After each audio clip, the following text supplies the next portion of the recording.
Namibia.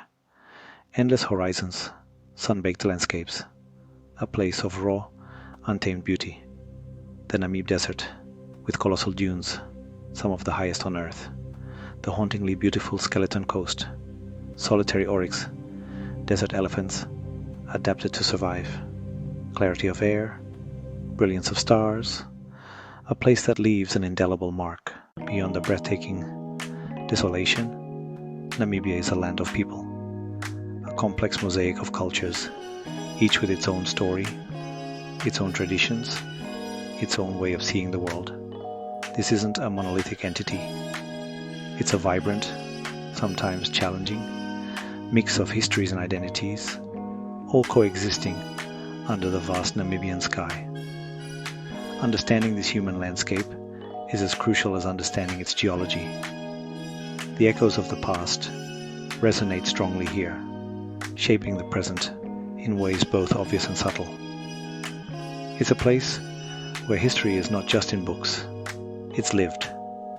You'll find the Herero people, the women instantly recognizable in their vibrant, Victorian-era inspired dresses and distinctive horn-shaped headdresses. Then there are the Himba, semi-nomadic pastoralists, their skin and hair coated in a distinctive red ochre paste, a tradition that connects them deeply to the earth and their ancestors. These are just two threads in a much richer tapestry. The cultural landscape is also marked by the deep imprints of a more recent, often brutal history. German colonial rule left an undeniable architectural and linguistic legacy, but also scars that are still healing. The period of South African apartheid added another layer of complexity, another chapter of struggle and division.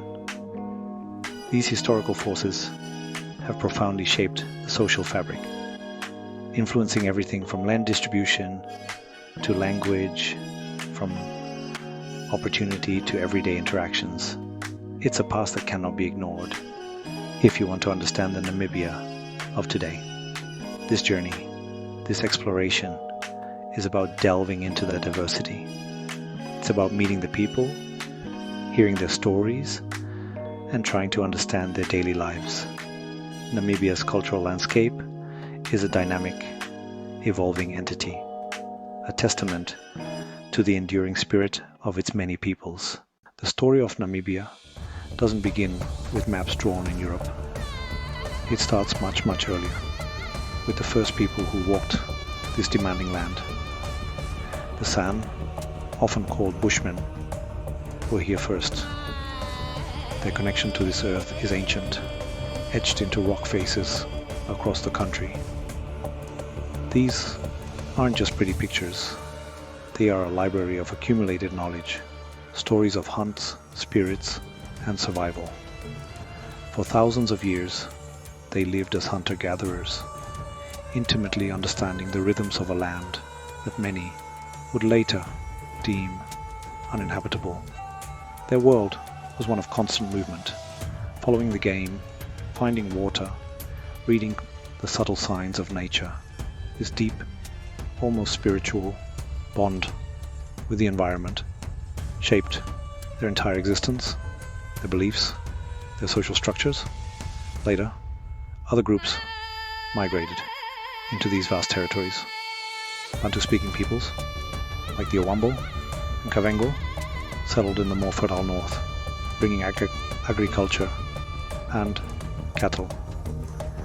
The Herero, renowned pastoralists, moved across the central plains with their prized herds. The Damara, whose origins are still debated by scholars, also found their place, often skilled in mining and metalwork. These weren't always peaceful arrivals. Territories were negotiated, sometimes defended, sometimes shared. Each group brought its own language, its own customs, its own way of organizing life. This created a complex human geography, long before the first ships from Europe appeared on the horizon, a mosaic of cultures learning to coexist or compete. The land itself was a formidable character in this early human drama. It wasn't a passive backdrop, it actively shaped destinies. Then came the ships. European explorers, traders, and missionaries began to arrive on Namibia's shores from the 15th century onwards. Initially, their presence was sporadic, limited mostly to the coastline. The harsh interior discouraged deep penetration. But the lure of resources, however scant they first appeared, and the strategic possibilities slowly drew more attention. These early encounters were often tentative, a mix of curiosity and suspicion on both sides. For the indigenous peoples, these newcomers represented something entirely alien. Their technologies, their intentions, their worldview, all were profoundly different, heralding a change that would eventually sweep across the land with the force of a desert storm, altering everything. The real storm broke in the late 19th century. The scramble for Africa was on, and Germany, a latecomer to the colonial game, staked its claim. In 1884, this vast territory became German Southwest Africa. Treaties were signed, often dubious, frequently misunderstood by local chiefs who had no concept of ceding land in the European sense. Colonial administrators arrived, bringing with them a new order, new laws, and a new hierarchy. Indigenous social structures, which had governed life for centuries, were systematically undermined or ignored. Land, the very basis of existence for most Namibians, began to be alienated, set aside for settlers and colonial enterprises. Resistance was met with increasing force. This period is stained by one of Africa's darkest chapters, the Herero and Namaqua genocide of 1904 to 1908. Frustrated by land confiscations and brutal colonial policies, the Herero and later the Nama rose up in rebellion. The German response was merciless. General Lothar von Trotha issued an extermination order under a different flag, the apartheid years and resistance. The German colonial chapter closed with their defeat in World War I. But for Namibia, then known as Southwest Africa, this didn't mean freedom. It meant trading one master for another. In 1920, the League of Nations granted South Africa a mandate to administer the territory. Hopes for self-determination were quickly dashed. Instead, South Africa began to govern the territory as if it were a fifth province, gradually imposing its own deeply racist policies. The dream of independence remained distant, a flickering ember in the face of a new, more systematic form of oppression that would last for decades, shaping generations. The full weight of apartheid descended upon Namibia. This wasn't just casual discrimination, it was a legally enshrined system of racial segregation and white minority rule. People were classified by race, their rights and opportunities dictated by this classification. Pass laws controlled where black Namibians could live, work and travel. Education, healthcare and all public services were segregated and grossly unequal. The best lands, the best jobs, the best resources were reserved for the white minority. Black Namibians were relegated to a subservient status in their own country. Their daily lives a constant navigation of humiliating restrictions and systemic injustice. The impact was profound, scarring the social, economic, and psychological landscape. But oppression breeds resistance. The desire for freedom, for dignity, could not be extinguished. Various political movements emerged, coalescing into the Southwest Africa People's Organization, SWAPO, in 1960. Initially pursuing peaceful change, SWAPO eventually turned to armed struggle in 1966, marking the beginning of a long and bitter war for independence. The taste of resilience. Namibian staples, Namibian food. It's not about Michelin stars or elaborate presentations. It's about sustenance. It's about history, shaped by a tough land and diverse cultures. You find the indigenous heart, the German colonial imprint, South African touch, all simmered together. The ingredients are often simple, born from what the earth and the climate will yield. This isn't cuisine that whispers. It speaks directly of survival, of making the most of what you have. It's honest food for honest appetites, reflecting the straightforward nature of the people and the landscapes they inhabit. It's a taste of resilience, learned over generations. At the core of many Namibian meals, you'll find mieli, pap, maize, porridge. It's the bedrock, the blank canvas. It can be breakfast, lunch, or dinner, thick and crumbly, or smooth and soft, served with a rich stew, a simple sauce of tomatoes and onions, or even with sugar and milk. Its ubiquity speaks volumes about its importance. It fills the belly, provides energy for a long day under the African sun, from pot to plate, signature flavors, and shared meals. Potjikos embodies Namibian cooking, a slow-cooked stew in a cast-iron pot over an open fire. Its beauty lies in simplicity and sociability. The coastline brings a bounty to the table. Towns like Walvis Bay and Luderitz are fishing hubs. Meals are a time for family and friends to gather, to talk, to connect. Hospitality is paramount. Guests are always welcomed warmly and offered something to eat. To truly feel the pulse of daily life in Namibia, you have to visit the local markets. They are vibrant, bustling hubs of activity, a feast for the senses. The air hums with conversation, laughter, and the calls of vendors. Colors explode from piles of fresh produce, vibrant textiles, and handcrafted goods. It's a place of raw energy, where commerce is personal, and every transaction has a human face. These markets are the lifeblood of many communities, religion in Namibia.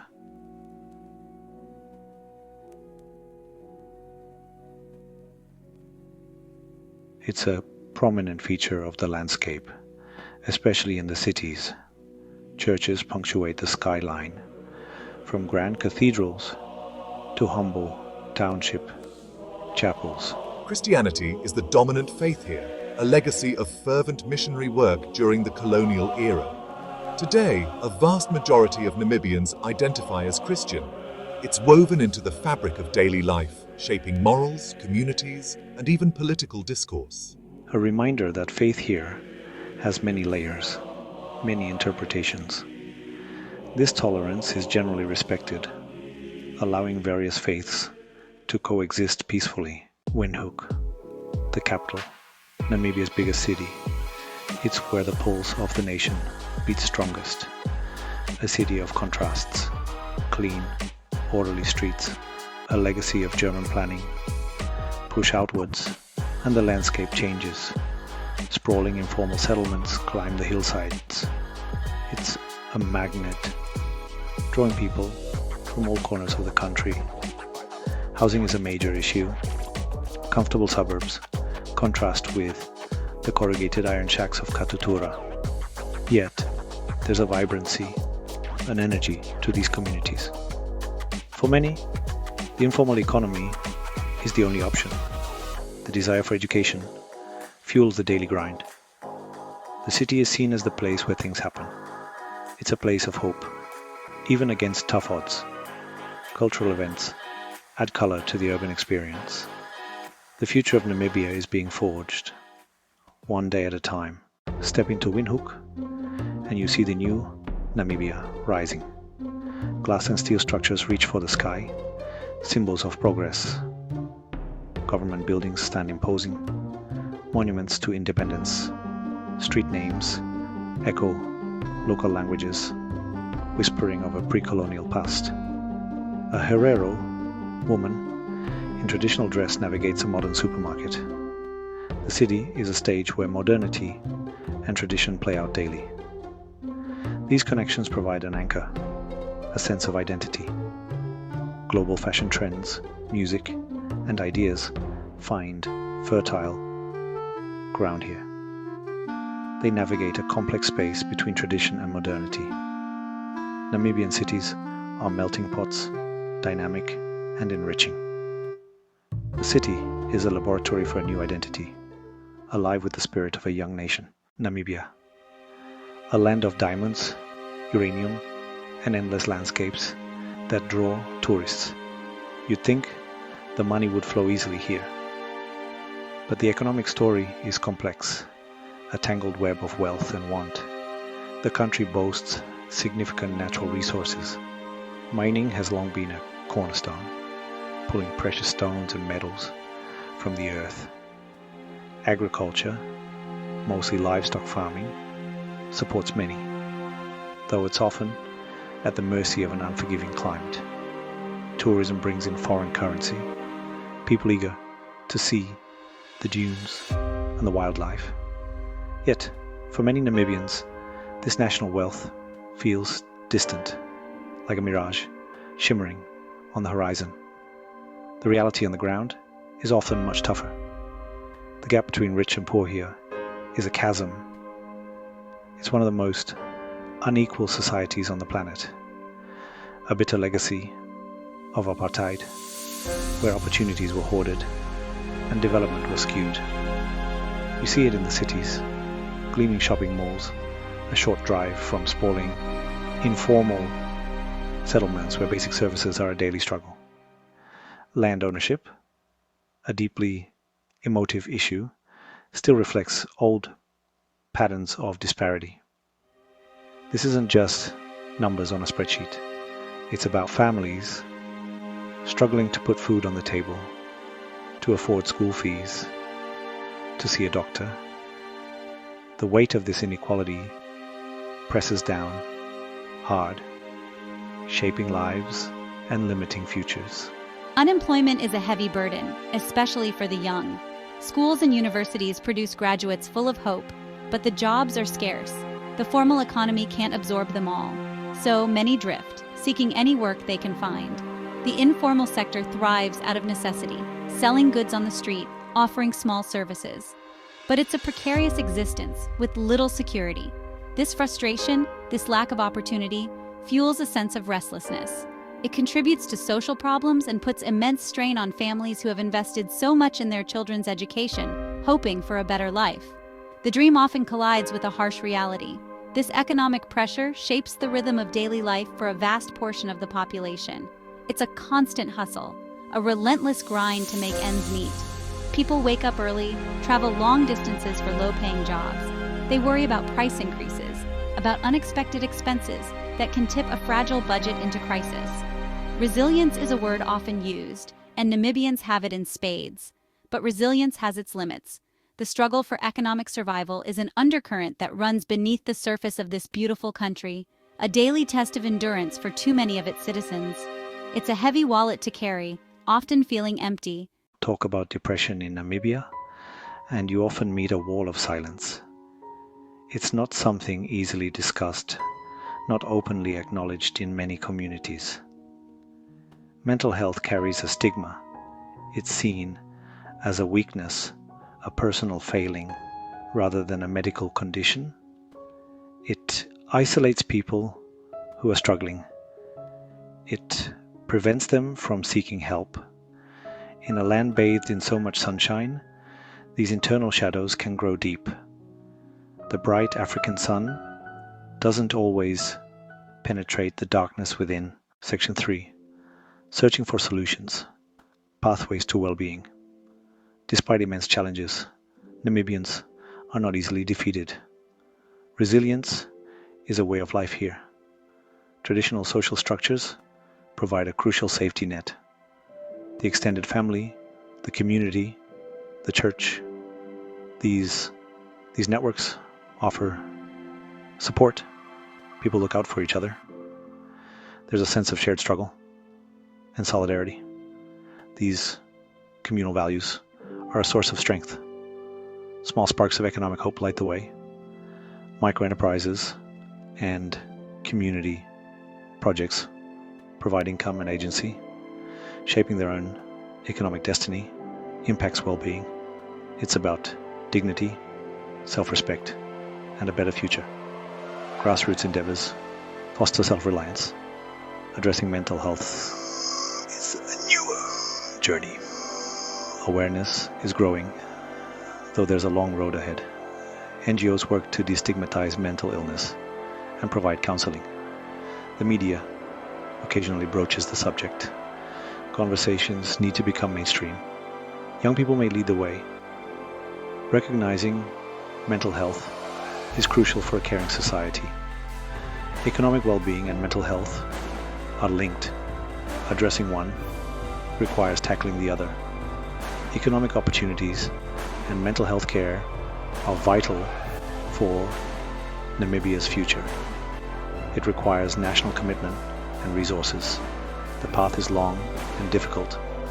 The search for solutions is a journey that must be undertaken. The strength and spirit of its people suggest that progress is always possible. Marriage in Namibia is rarely just about two people falling in love. It's about families, entire communities. A contract, a bond, an alliance, weaving the social fabric tighter. Different cultures have their own intricate dances around this universal rite, a commitment that goes far beyond a simple I do.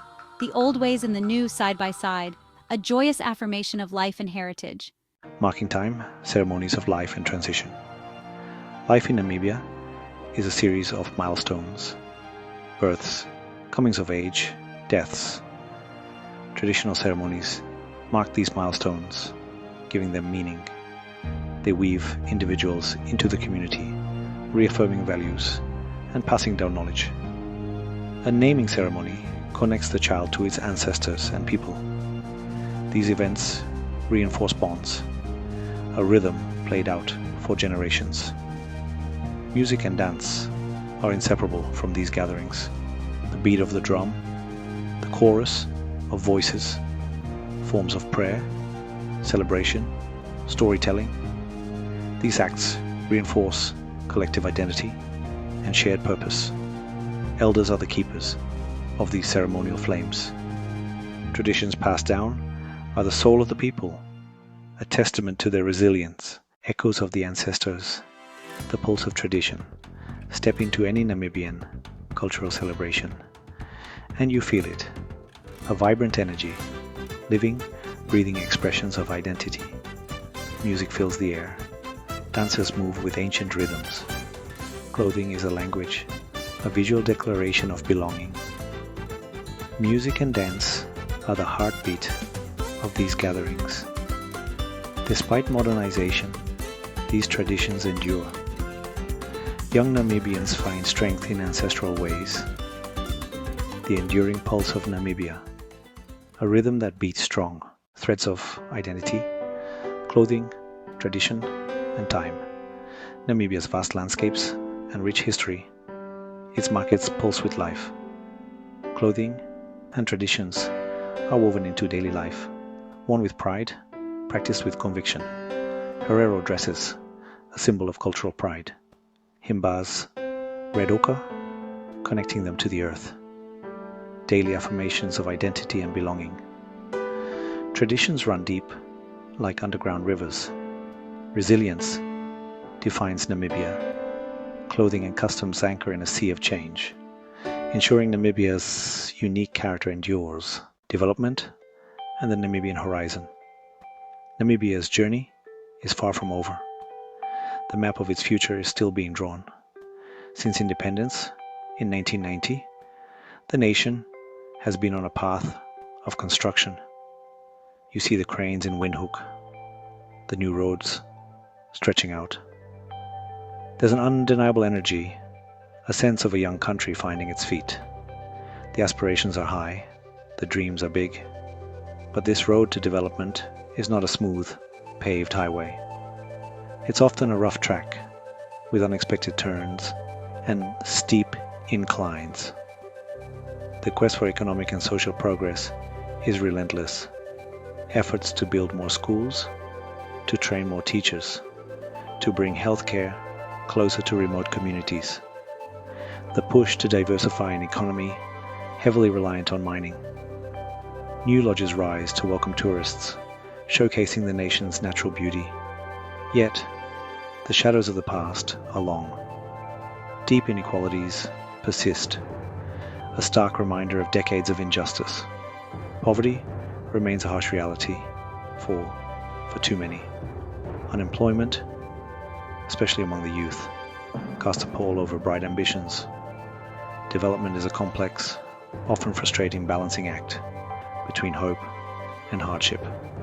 The real engine of this development, the true hope, lies with its people, particularly the young Namibians who carry the weight of expectation and the promise of change.